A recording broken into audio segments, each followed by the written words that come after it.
Trown ni nôl at Genesis penod 23 ac fe byddwn ni'n edrych gyda'n gilydd ar y benod gyfan. Bu Sara fyw am 127 o flynyddoedd, dyna hyd ei hoes. Bu farw Sara yn Ciriath Arba, hynny yw Hebron yng Ngwlad Canan, ac aeth Abraham i alaru am Sara, ac wylodd amdani. Wedi hynny cododd Abraham o wydd y marw, a dywedodd wrth yr hethiaid, dieithryn ac ymdeithydd, wyf yn eich misg, rwch i mi hawl, a'r fedd yn eich plith, mwyn i mi gael claddu fy marw. Dwi ddim yn meddwl byswn ni yn dewis pregethu ar benod 23 yn llyfr Genesis. Ond dyma un o fanteision pregethu cyfres fel i ni wedi bod yn gwneud dros yr wythnosau a'r misoedd diwetha. Mae'n eich gorfodi chi i astudio penodau ac wedyn i geisio ffurfio pregeth ar darnau hynny. Mae'n benodryst iawn. Ac eto, mae'n benod sydd yn cynnig gobaith i ni. Yn y benod, i ni'n cael fod Sara yn marw. Ac ni'n cael fod Abraham yn galaru amdani. A bod e'n mynd at yr hethiaid. Ac mae e'n trafod gyda nhw mwyn prynu oddi wrthyn nhw ogof a cha, a hynny mwyn iddo fe gael lle i gladdu i wraig. Maen nhw'n cytuno ac mae'n claddu Sara yn yr ogof. Nawr, yn ogystal â'r benod hon, wy'n mynd i gyfeirio eich sylw at adnodau yn y Testament Newydd, adnodau ni wedi troi atyn nhw yn aml wrth i ni gario ymlaen gyda'r astudiaeth yma, sef Hebreaid 11, a fi'n mynd i ddarllen adnodau 13 i 16, oherwydd fe welwch chi yn syth fod yr adnodau hyn yn cyfeirio nôl at y benod, ac felly yn gyswllt amlwg i ni. Felly Hebreaid 11 ac adnodau 13 i 16.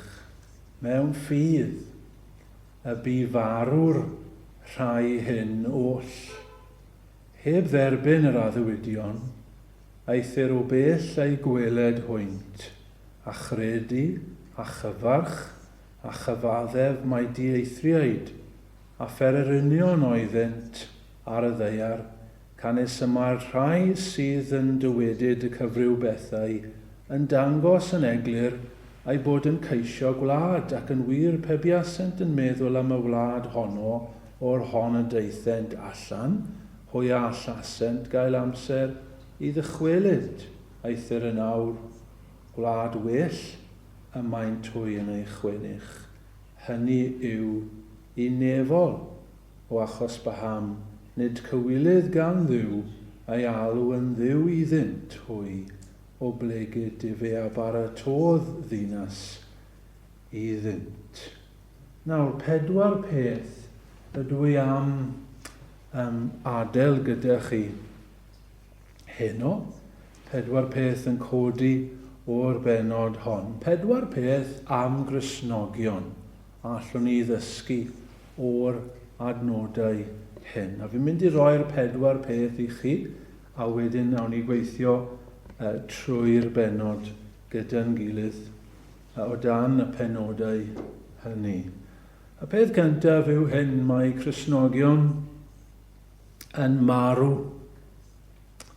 Yn ail, mae Cristnogion yn galaru. Yn drydydd, mae Cristnogion yn ddieithriaid ac yn ymdeithwyr ar y ddaear. Ac yn bedwerydd, mae gan Cristnogion obaith. Gadewch i ni ddod at ein pen cyntaf felly. Mae Cristnogion yn marw. Adnod 2. Bu farw Sara yn Ciriath Arba, hynny yw Hebron, yng Ngwlad Canan, ac aeth Abraham i alaru am Sara. Bu farw Sara. Sara yw'r unig wraig yn y Beibl a mae hoedran hi wrth farw yn cael ei nodi. Mae'n od meddwl hynny yn diwedd, ond dyna'r gwir. Hi yw'r unig wraig a mae hoedran hi yn cael ei nodi pan bu hi farw. Roedd hi'n 127 mlwydd oed pan bu hi farw. Roedd hi wedi marw 37 mlynedd ar ôl geni Isaac. Sara yw un o'r 3 gwraig mwyaf pwysig yn hanes y byd. Mae 2 arall, Efa a Mair, mam yr arglwydd Iesu Grist. Ac mae'r Beibl yn pwysleisio hyn, fod Sara yn bwysig i ni. I ddweud y gwir, mae Sara yn cael ei chyfeirio ati fel esiampl i ni yn fwy na Mair. Mae'r Eglwys Babyddol yn neud yn fawr o Mair. Ond ydy'r Testament Newydd byth yn sôn am Mair yn benodol, ddim yn cyfeirio nôl at Mair fel esiampl i ni o wraig dduwiol i bod hi. Ond mae Testament Newydd yn cyfeirio at Sara. Fi'n mynd i ddarllen un cyfeiriad i chi nawr o epistol cyntaf Pedr a phenod 3. 1 Peter 3. Fan hyn mae Pedr yn sôn ynglyn â siwt dyle gwragedd sydd yn Gristnogion ymddwyn. Yn yr un modd, chi wragedd priod, byddwch ddarostyngiedig i'ch gwir, a mae'n mynd ymlaen i ddweud bod hyn yn dda yng ngolwg Duw, sut dyle gwragedd ymddwyn. Ac wedyn yn adnod 5, mae'n rhoi esiampl i ni. So 1 Peter 3:5, oherwydd felly hefyd y byddai'r gwragedd sanctaidd gynt, a oedd yn gobeithio nhw yn ei haddurno eu hunain byddent yn ymddarostwng i'w gwir, fel, adnod 6, yr i fyddhaodd Sara i Abraham a'i alw'n arglwydd, a phlant iddi hi ydy'r chwi os daliwch ati i wneud deuoni, heb ofni dim oll. Roedd Sara yn wraig dduwiol. Dydyn ni ddim wedi sylwi llawer arni roedd ganddi feiau, fel roedd gan ei gŵr hi feiau, ond roedd hi'n wraig dduwiol, ac roedd ganddi ffydd, fel roedd gan Abraham i gŵr. Ond eto, bu hi farw. Pam? Pam bu farw Sara? Wel, oherwydd mae pawb yn marw. Y Beibl yn dweud, gosodwyd i ddynion farw unwaith, ac wedi hynny bod barn. Mae Cristnogion yn gorfod marw hefyd. Pam? Oherwydd i ni bechaduriaid. Ond mae'r Beibl yn dweud cyflog pechod yw marwolaeth. Mae Cristnogion yn bechaduriaid, felly mae Cristnogion yn marw Mae Cristnogion wedi cael eu pechodau wedi maddau. Ydyn, ac eto, mae'n rhaid i Gristnogion farw. Nawr, mae'r byd am anwybyddu marwolaeth. Mae'r byd am wneud yn fach o farwolaeth. Mae'r byd am ddiystyru marwolaeth fel petai yn ddim. Just y diwedd. Ac mae'n naturiol. Chi'n clywed pobl yn dweud, mae'n naturiol marwolaeth. Ond mae Beibl yn dysgu nid peth bach yw marwolaeth. Yn sicr nid rhywbeth yw ddiystyru yw e. Ac nid rhywbeth naturiol yw marwolaeth. Doedd Duw ddim wedi ei gynllunio fel yna, fel glwson ni rhai wythnosau yn ôl. Ac yn sicr, nid y diwedd yw marwolaeth. Ond fe fydd rhaid i ni gyd wynebu marwolaeth rhyw ddydd. Ond sylwch beth oedd y geiryn yn Hebreaid yn dweud. Mewn ffydd y bu farw yr haen oll. Mewn ffydd y bu ont farw. Reit lan at y diwedd, yr oedd Sara fel y bydd i Abraham gredu.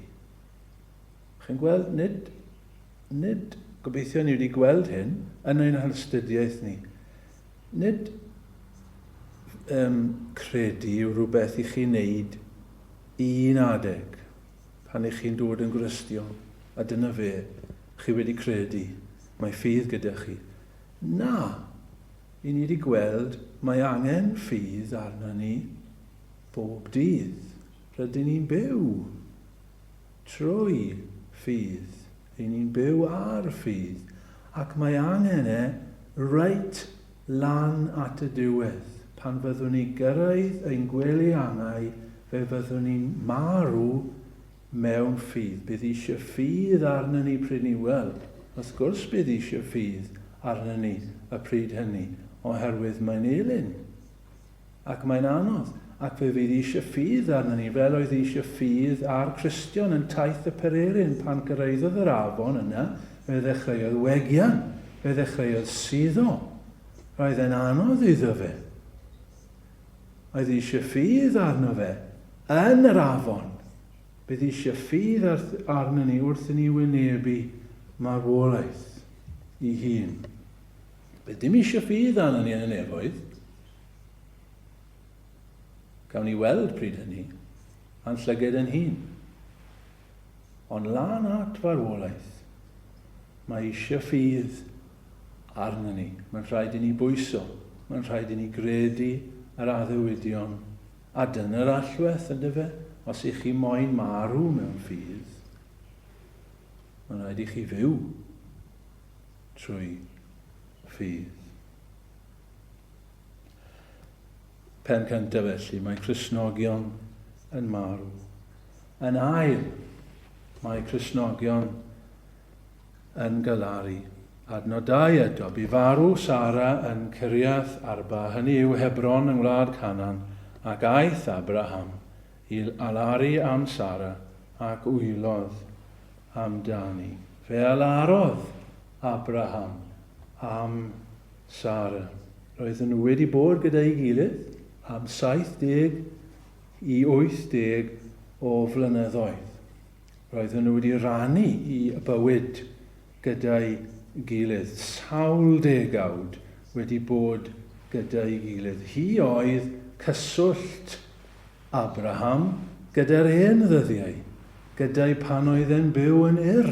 Roedd hi wedi dod gyda'i o Ur, y Caldeaid. Hi oedd yr unig un oedd yn cofio i blentyndod. Mae'n siŵr bod nhw wedi rannu i atgofion am blentyndod yn Ur y Caldeaid. Oedd neb arall yna. Hi oedd yr unig un oedd yn cofio i dad Tera.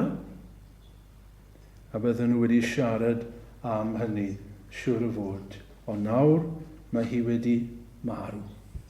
Ac fe deimlodd Abraham hynny. Fe deimlodd y golled. Ac fe ath i alaru ac oedd i alar yma yn ddwys. Mae'n fyth bobl bod hen bobl ddim yn teimlo galar fel pobl ifanc. Nonsens llwyr. Mae hen bobl yn teimlo galar fel rai ifanc. Mae calonau nhw, wrth gwrs, yn cael eu cyffwrdd fel unrhyw un arall. A mae Abraham fan hyn yn mynegu i alar Mae e'n dweud ac aeth Abraham ac wylodd amdani. Fe ddangosodd i alar am i wraig Dyma'r unig tro i ni'n darllen fod Abraham wedi wylo. A dim sôn pan dath Duw ato fe dweud wrtho fe, eisiau ti adael i'r Cardeaid a mynd i'r wlad fi'n dweud wrtho ti. Dim sôn bod e wedi wylo pryd ni. Dim sôn pan oedd Lot wedi adael fod e wedi wylo. Dim sôn wythnos diwetha pan oedd e'n goffod a berthu i fab pan oedd e'n clymu Isaac lawr yr allor. Doedd dim sôn bod Abraham wedi wylo fyna. Falle fod ond dim sôn. Ond nawr, mae wraig wedi marw. Mae'n wylo. Ni'n meddwl am Iesu Grist ydyn ni. Yr unig dro i ni'n clywed yn y Testament Newydd fod Iesu Grist wedi wylo. Oedd pan oedd wedi colli ffrind Lazarus. Fe wylodd fe lefodd o flaen pobl. A nid dagrau ffug oedden nhw. Oedden nhw'n real. Oedden gweld eisiau ei ffrind Oedd wedi marw. A mae'n torri mas i'r lefen. A mae'r iaith yn awgrymu fan hyn fod Abraham wedi gwneud hyn yn fwriadol, fod yna weithred bwriadol fan hyn. Fe gynlluniodd fel petai, fe osododd ei hun i alaru. Fe roddodd amser i fynegu i alar dros i wraig Oedd ffydd Abraham yn gryf. Ni wedi gweld hynny, ni wedi gweld yn wythnos diwetha. Oedd ei ffydd yn gryf. Ac eto, mae'n credu. Ond mae dal yn wylo dros i wraig Fe ddylen ni ddisgwyl bobl i wylo pan maen nhw'n galaru, pan maen nhw wedi colli anwyliad. Dylen ni ddisgwyl hynny. Dylen ni ganiatáu hynny. Dylen ni adael amser i bobl i alaru fel nath Abraham. Dylen ni annog bobl i wylo pan maen nhw'n galaru. Mae gormod o hast yn ein cymdeithas ni i godi hwyliau pobl, i trio nhw lan, pan dylen ni jyst gadael nhw i alaru. Mae'n iach i wneud hynny. Mae eisiau amser ar bobl i alaru. Mae bobl i fod yn rhy ddewr. Ac yn aml beth yw, mae bobl yn embarrassed. Nid y bobl sydd yn wylo, ond y bobl sydd gyda nhw, ond does dim angen bod fel yna. Cythryddo fi yn rysgol weithiau. Mae'n drist ofnadw, mae plant weithiau, a mae rieni nhw y marw falle o gancer neu rhywbeth. Ac mae'r plant yn dod nôl i'r ysgol yn rhy rwydd, maen dod nôl yn rhy gyflym. Falle mae mam nhw wedi marw dydd Llun, a maen nhw'n nôl yn ysgol dydd Mawrth. A wy'n teimlo, dydy ddim yn iawn, mae eisiau amser ar y plant yma. A fi'n gwybod, maen nhw'n dweud, wel, mae'r plant yma eisiau bod mor normal a phosib. Ac dyn nhw ddim moyn deall. Ond fwy pwysig bod nhw'n cael amser i alaru. Fel un oedd blynyddoedd yn ôl.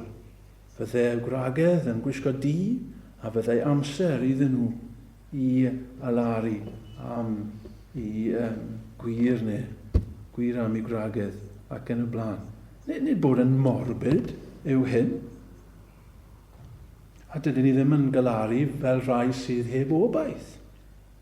Ni siarad am Gristnogion.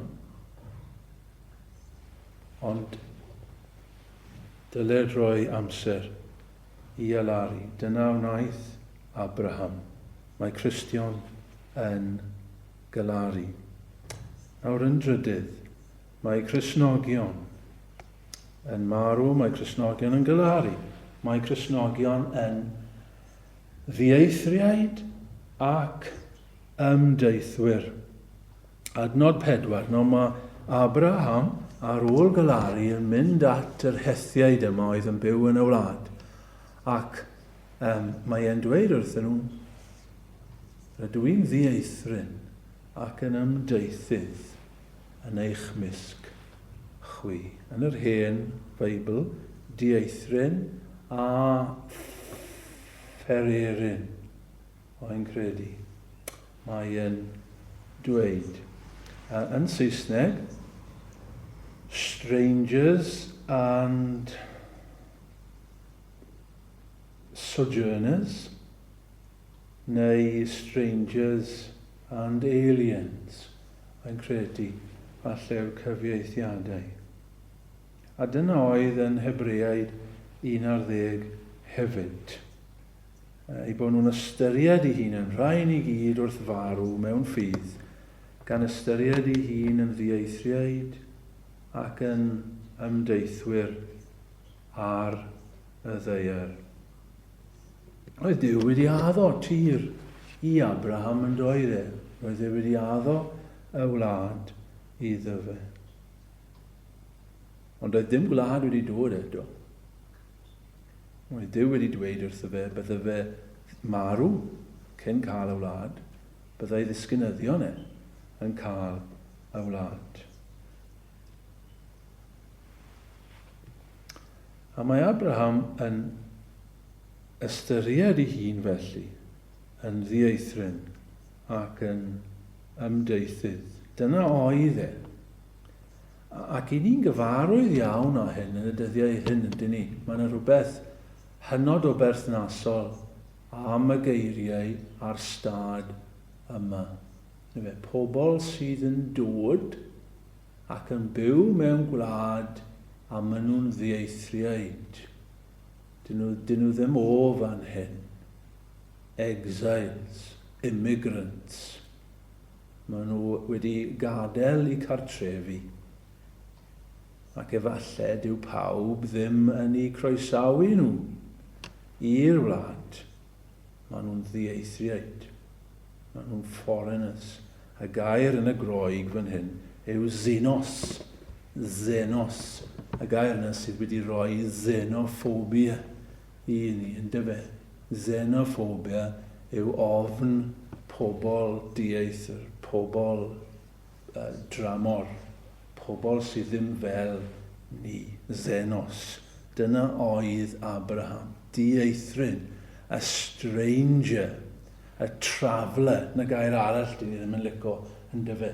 Travellers. Wel, dyna oedd Abraham. Ymdeithydd. Traveller. Dim o fan hyn. Of no fixed abode. Dyna oedd Abraham yn ystyried ei hun. A mae'r Testament Newydd yn cydio'n hyn ac yn annog Cristnogion i feddwl am ei hun yn yr un ffordd. Dyna i ni. Ar y ddaear. Rydyn ni'n ddieithriaid. Rydyn ni'n ymdeithwyr. Dydyn ni ddim fod yma. Nid dyma'n cartre ni.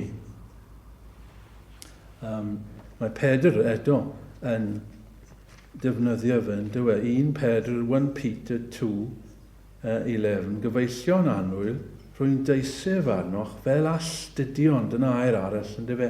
Astudion a dieithriaid i ymgadw rhag y chwantau cnawdol sydd yn rhyfela yn erbyn yr enaid. Nid fan hyn. Hynny yw, nid ar y ddaear yma yw ein cartre ni. Dyna beth ni'n dweud. Wedyn eto, nid y ddaear hon yw ein cartre ni. Mae'r emynau ni wedi canu heno yn wedi pwysleisio hynny yn dyn nhw. Gai ofyn i chi yn bersonol. Dyma'r cymhwysiad I ni. Ai dyma'ch byd olwg chi. Ai dyma'ch perspektif chi. Ai dyma'ch cred chi. Pan I chi'n meddwl amdano chi'n hun, ac am y byd I chi'n byw ynddi,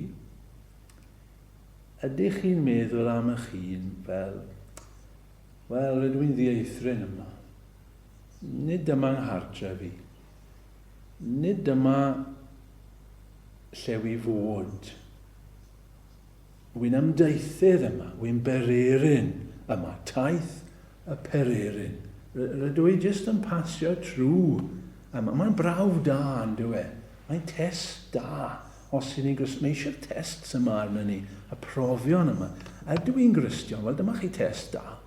Ydych chi'n edrych ar fywyd ac ar y byd fel hyn? Rwy jyst yn pasio trwy. Nid fan hyn wi fod. Ydych chi'n teimlo hynny weithiau mewn cymdeithas gyda phobl? Falle chi gyda grŵp o bobl yn yr ysgol gyda fi neu yn y gwaith gyda chi neu ble bynnag, a chi'n teimlo, rhaid mas o'i le fan hyn. Dydw I ddim yn ffitio mewn. Rwy'n bach o ddieithryn a phereryn yma. Ac os na hiraeth arna chi, I ddim wedi canu'r emyn, ni canu'n aml, mae hiraeth arnaf. Am y wlad. Dim fan hyn, ond gwlad arall. Dyna oedd yr Hebreaid yn dweud yn y fe. Ceisio gwlad, mae'n dod i'r pen nesaf. Ond dyma'r negyddol, nid fan hyn, nid ar y ddaear, pasio trwy. Neu, ydyn ni fel y byd? Ydyn ni fel pobl y byd? Nawr sydd yn bwysig. Y materol sydd yn bwysig. Y pethau sydd gyda ni nawr. Dyma'n cred ni. Ac wrth gwrs, dyna fel mae pobl sydd yn y Gristnogion yn meddwl, yn dyfe? Dim ond nawr, mae'n rhaid fi wneud y gorau o nawr. Mae'n rhaid fi wneud y gorau o beth sydd gyda fi nawr, achos mae'n mynd I fynd. Dyna'i cred nhw, wedyn mae ymddygiad nhw yn gyson gyda'i cred nhw. Yn dyfe? Beth sydd yn dilyn hynny? Wel, os chi'n credu mae dim ond nawr sydd, a mae dim ond y materol sydd, chi'n mynd I feddwl fel hyn. Wel, bwytawn ac yfwn, canis y fori, marw yna. Ma'n yma'n neud y gorau ohoni. Ie, os dawd yna'ch cred, wel ie, ma'n yma'n chi'n neud y gorau ohoni. Ma'n yma'n chi wario cymaint â chi'n gallu. Ma'n yma'n chi'n mynd ar cymaint o wyliau chi'n gallu. Ma'n yma'n chi mwynhau cymaint o prydiau bwyd â chi'n gallu. Achos chi'n mynd I farw, yna fe. Ma'n yma'n chi gael y gorau mas o pethau nawr. Cyn bod nhw'n mynd. Dyna yw byd olwg yr rhan fwyaf o bobl. Dyfe? Maen nhw'n gafel yn dyn ymhethau'r byd yma. A falle fod yna gormod o Gristnogion y dyddiau yma. A maen nhw'n Gristnogion, ond maen nhw'n debycach i'r byd yn hyn. Mae gafel nhw'n rydyn a bethau'r byd yma. Maen nhw wedi setlo gormod yn y byd yma. Mae gwreiddiau nhw wedi mynd yn rhy ddwfn yn y ddeiar yma. Fe ddylen ni sefyll mas, dylen ni. Chi'n cofio, nôl y taith y pereryn, pan mae Cristion a ffyddlon yn cerdded trwy ffair wagedd. Mae'r pobl ffair wagedd yn taith y pereryn yw'r byd, ynddo fe? Y byd, na gyd yw ffair wagedd. A mae'r bobl yn trio, mae fe'r ffair yma. A maen nhw'n dweud wrth nhw, dewch fan hyn I brynu gyda ni, dewch I brynu fan hyn, ysgolwch beth gyda ni.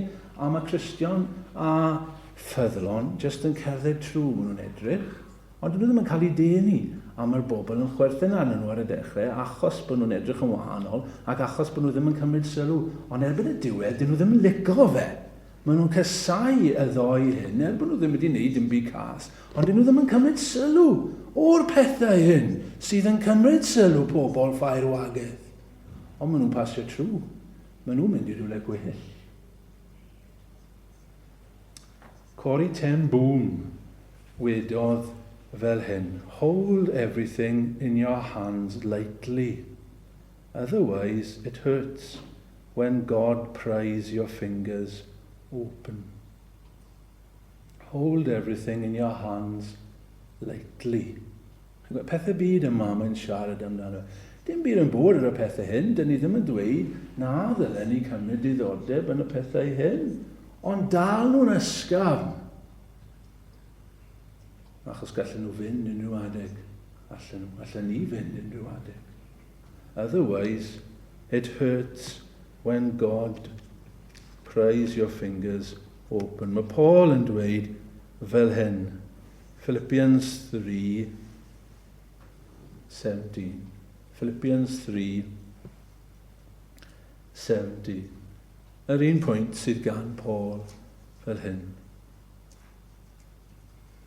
Byddwch yn gyd efelychwyr ohono fi gyfeillion, a daliwch sylw at y rhai sy'n byw yn ôl yr esiampl sydd gennych ynom ni, oherwydd y mae llawer. Yr wyf yn fynych wedi sôn wrthych amdanynt, ac yr wyf yn sôn eto yn awr gan wylo, sydd o ran ei ffordd o fyw yn elynion croes Crist. Distriw yw ei diwedd, y bol yw ei diw, ac yn ei cywilydd y mae ei gogoniant. Dyma chi'r ymadrodd, pobl ei bryd a'r bethau daearol ydynt. Dyma'r byd yn y fe, jyst yn meddwl am bethau daearol. Os dim byd arall gyda nhw i feddwl amdano fe, mae popeth ar y ddaear yma. Oherwydd yn y nefoedd y mae ein dinasyddiaeth ni. Ac oddi yno hefyd yr ydym yn disgwyl gwaredwr, sef yr arglwydd Iesu Grist. Mae'r Cristnogion yn ddieithriaid ac yn berynion neu yn ymdeithwyr. Yn bedwerydd ac yn olaf, mae gan Gristnogion obaith. Mae gan Gristnogion obaith. Nawr, mae amser wedi mynd, ond gai jyst dweithio chi yn gloi am yr hanes yn y benod 23. Mae Abraham yn mynd at yr hethiaid yma, a mae e'n gofyn nhw, ydw i'n gallu cael yr ogof yma? Ydw i'n gallu prynu? Wedyn mae'r hanes yn mynd nôl ymlaen ynglyn â rhyw fath o fargeinio am yr ogof. Yn y diwedd, mae'r dyn yma yn cynnig rhyw bris ofnadw i Abraham. Anod o uchel, 400 sicl iddo fe brynu'r ogof yma. Ond mae Abraham yn dweud, iawn, fe dalai, a mae'n talu, a mae'n cael yr ogof, a mae'n cael y ca yma, y tir cyntaf, mae ei wedi sicrhau yn wlad Canaan. Oedd Duw wedi addo i Abraham y bydde fe yn cael wlad Canaan rhyw ddydd. Dim fe, ond i ddisgynyddion. A beth sy'n bwysig fan hyn yw fod Abraham yn credu Duw eto. Mae'n credu bod y tir yma, bod ddim yn eiddo iddo fe nawr, yn mynd i fod yn eiddo i'w ddisgynyddion rhyw ddydd. A mae'n mynd ati mewn ffydd i brynu'r ca yma, fel bod e'n gallu claddu wraig fan hyn. A bydd ei disgynyddion nhw rhyw ddydd yn meddiannu'r wlad yma. A bydd a'i wraig yn y lle yma, y tir cyntaf, a sicrhawyd yn wlad Canaan. Roedd e'n credu gair Duw. Roedd gobaith ganddo fe. A mae yna obaith gan Gristnogion hefyd. Chi'n cofio beth yw ystyr gobaith yn y Beibl? Gobaith yw yr hyn sydd yn wir amdano ni. Ond dyw e ddim wedi digwydd eto. Iawn, cofiwch hynny.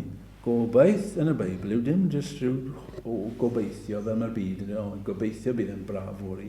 Na, gobaith i ni yw'r hyn sydd yn wir, ond dyw ddim wedi digwydd eto. Mae'n mynd i ddigwydd. A mae'n obaith gyda phob Cristion. Mae Duw mynd i wneud rhywbeth i ni.